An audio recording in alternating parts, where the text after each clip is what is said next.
In the East County of San Diego, some of the most beautiful land in the world exists.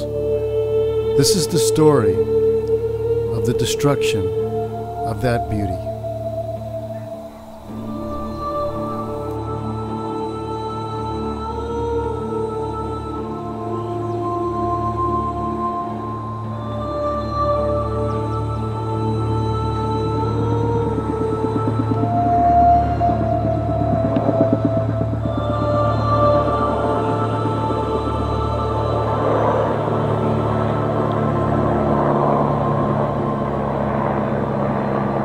We're going to be talking a bit about a very important subject, the Sunrise Power Link, that's been going through public hearings in the courts for so long that many have heaved a sigh of relief when the project broke ground last week.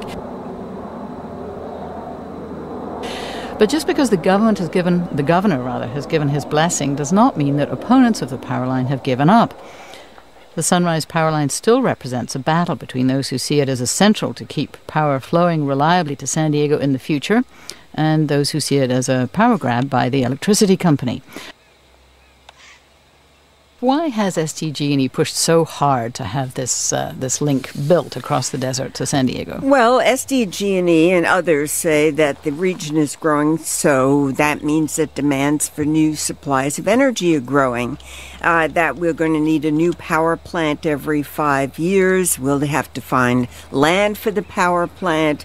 And so part of SDG&E's long-term plan is conservation, they say energy efficiency programs, and more renewable energy, including rooftop solar.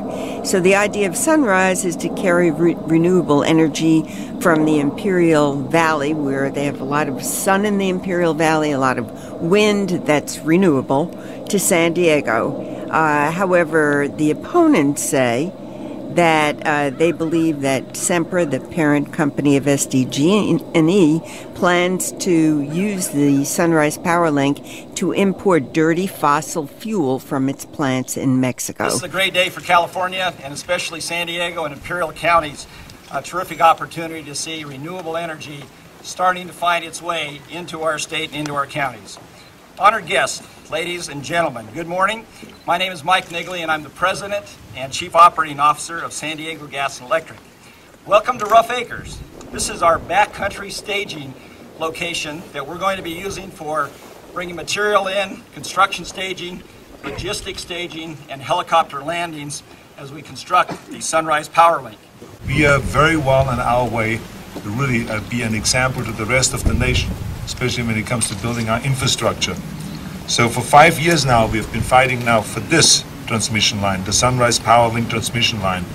And of course, that is a long time. But like you've heard, I've never given up. I've fought and fought and fought because I know, even though people came to me and said, don't you get the message that you failed this time? They not want to come back and do this transmission line. I said, no, we will never give up. We always will come back and try again. And here we are today. He didn't say who he was fighting against. He was fighting against the people who live out there, who didn't want the towers, who didn't want the eyesore, who didn't want the wires and the fire hazard that went with them.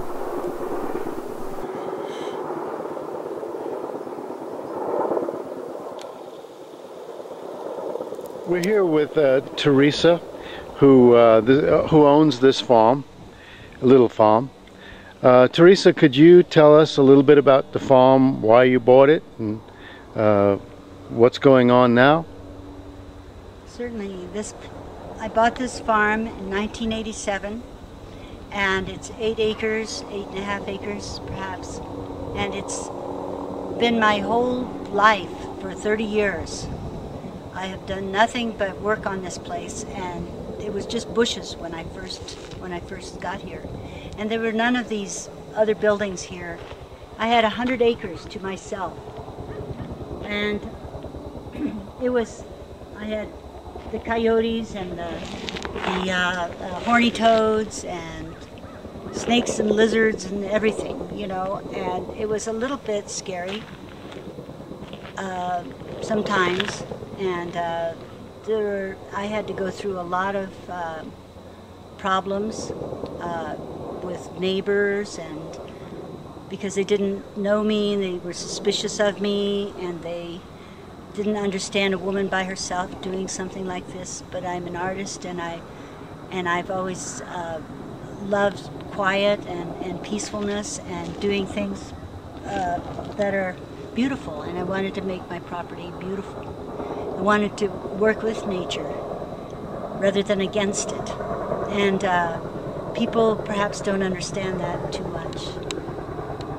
But I wanted to do my art, and I wasn't even able to do my art for several years because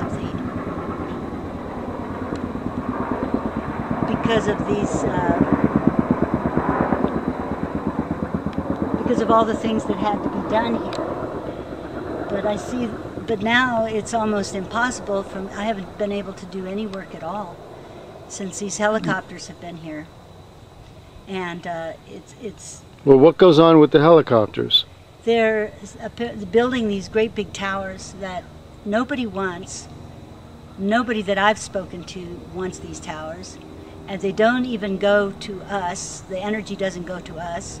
And we're going to probably have to pay for them.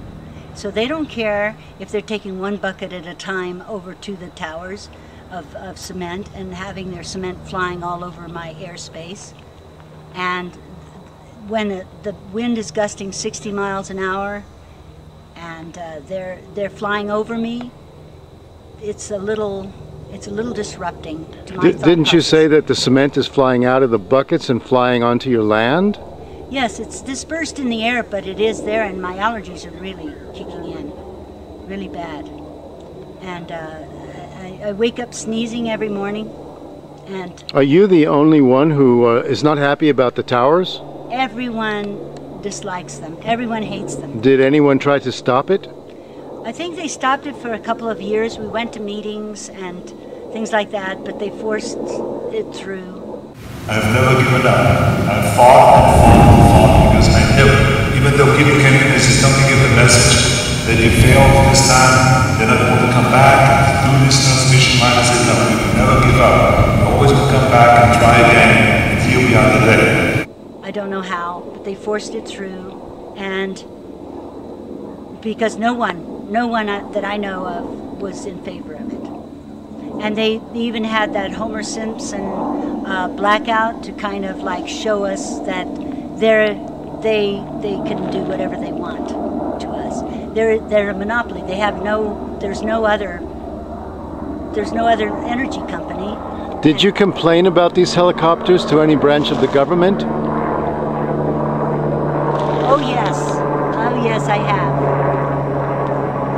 I wrote an email to Duncan Hunter, and I've written to several other people. I'm trying to get a hold of Diane Jacobs, the county supervisor, and I know that she was able to stop them for a few days because they were doing things that were plainly illegal, going too close to people's houses, and the noise factor is just horrendous. I mean, my whole Didn't house you say that today is a light day of noise? Today is a very light day, I think, because I was complaining so much on Saturday, because it was horrible on Saturday. Saturday, they really were back and forth every 3 minutes. I mean, there was no time in between. It was just one right after another.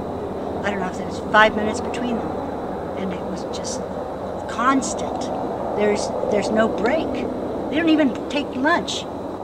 I guess because they're making so much money. And it is giving people jobs, but it's not giving anybody in our neighborhood a job. It's not helping us. Any of the economy of our community. It's not helping. All it is disrupting us and causing us more grief than anything else. I don't like when these big people come in here and try to take us over. And that's what's been happening. What would be justice? At this point, I really don't know what they can do about it. I'm going to complain because I have a right to complain, and I'm an American citizen, and I can do that. We have a right to peace and quiet. I have a right to my peace and quiet. I have a right to not having being forced to put up with big corporations taking over the airspace above me, and as though it was theirs, not mine. And they just think they own everything. And other people are scared of them, or they think they can't do anything. And I'm just a little person, but I don't see why I can't complain. I can't say something about it. So that's what I'm doing.